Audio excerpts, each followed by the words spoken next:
Putin has removed his minister of defense. But is this part of a larger purge of the Russian MOD? Just what is really going on behind the scenes? I'm Paul, U.S. Army combat veteran. Let's talk about it. So the overall story here is that Putin has begun to purge his defense ministry, and they're framing this as a nuclear secret leak rumor. I think there's more to the story, and this is what it looks like. So we know that longtime defense minister Sergei Shoigu was fired and moved to Russia's Security Council, a kind of do-nothing job, and that's after 12 years as Putin's number one right-hand man when it comes to defense matters.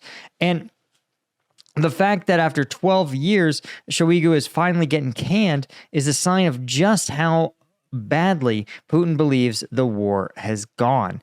Now, he's not the only one, though. If it was just him, it would be a symbolic firing, right? Somebody's head has to roll for the failure of the Russian military, and they decided it's got to be Shoigu. But the reality is a little more complicated because two of Shoigu's deputies, Alexei Kryuchko and Ruslan Tatslikov, have both submitted their resignations, actually backdated a week before Shoigu was fired. So this says that it is more like a purge and less like a symbolic kind of take the fall firing.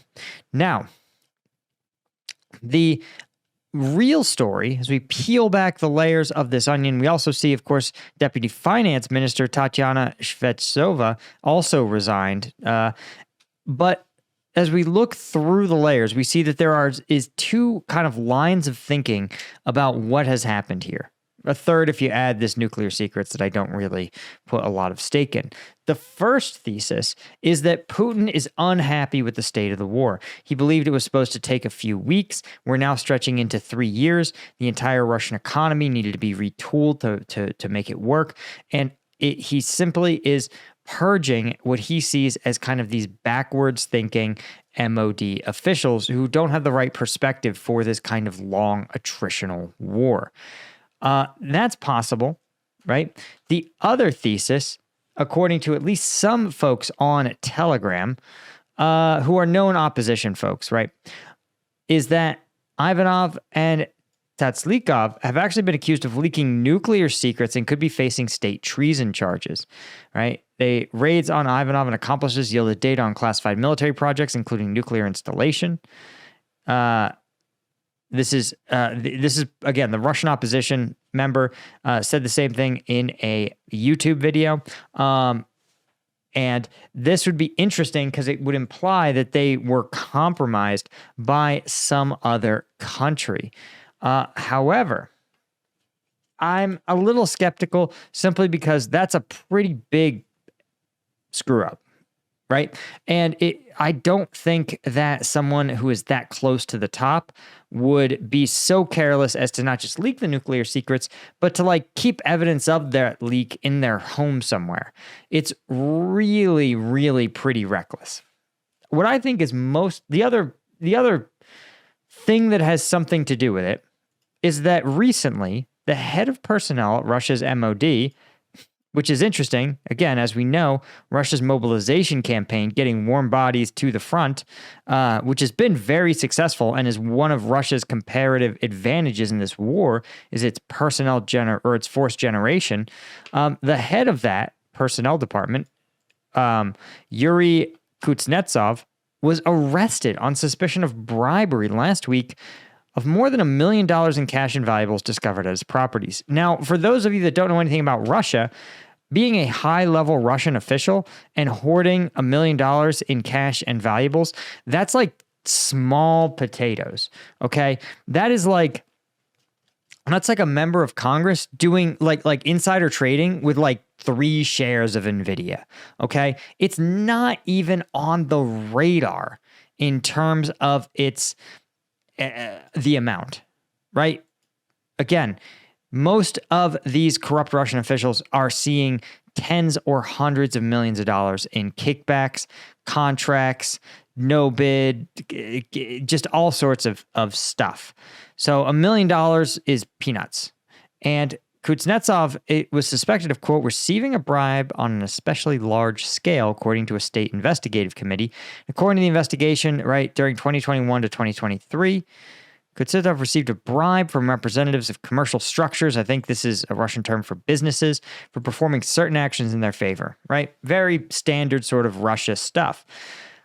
5 people have been arrested in the scandal, including Timur Ivanov, who's been in pretrial detention since April 23rd, accused of receiving bribes worth $11 million in the form of property services from a construction company in return for contracts.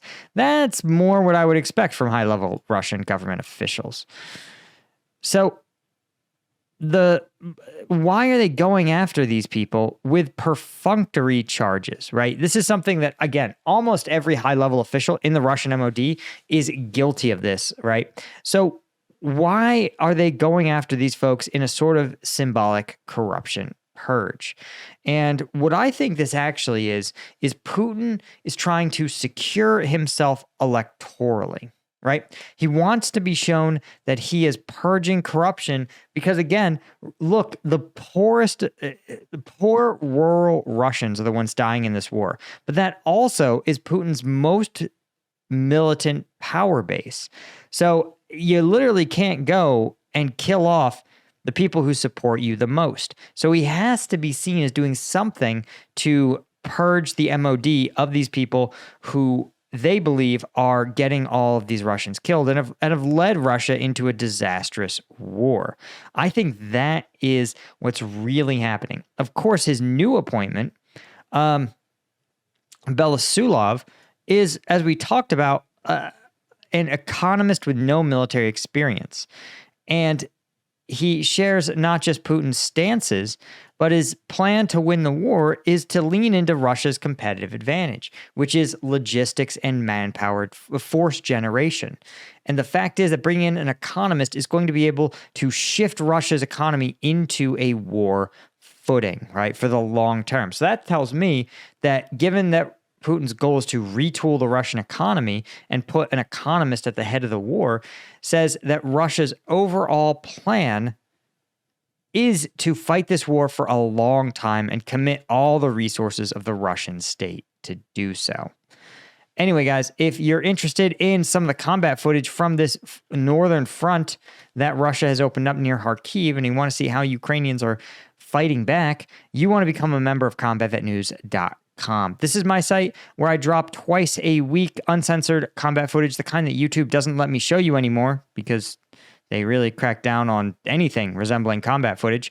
So any one of these tiers is going to get you access to that footage. And of course, if you want to support the channel, because you know I get demonetized pretty routinely, Lieutenant tier or even the Colonel tier, we'll get to that shout out at the end of video. So if you enjoyed this one, be sure to like it, and a huge shout out to all the members of Combat Vet News. And I will see you guys over there. Actually, a new video just dropped today. So I'll see you guys. Cheers.